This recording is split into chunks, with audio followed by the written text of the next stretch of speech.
हुरूफ व अल्फाज के ज़ख़ीरे, यही हैं वो दायरे कि जिनमें असीर तुम भी हो और मैं भी।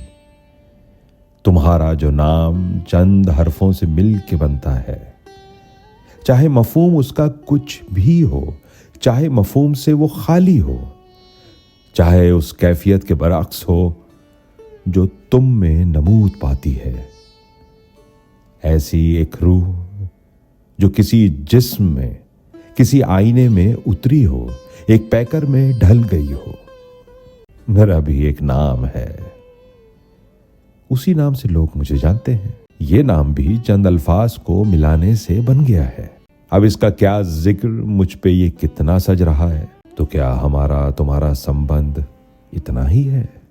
तो क्या हमारा तुम्हारा संबंध इतना ही है कि चंद अल्फाज से मिल रहे हैं? मगर इसी नाम के तो कुछ और लोग होंगे। अगर ना होंगे तो कल इसी नाम के और कई लोग होंगे।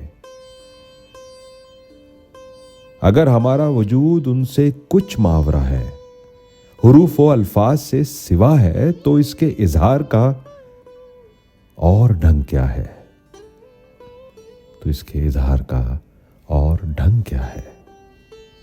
बहुत शुक्रिया।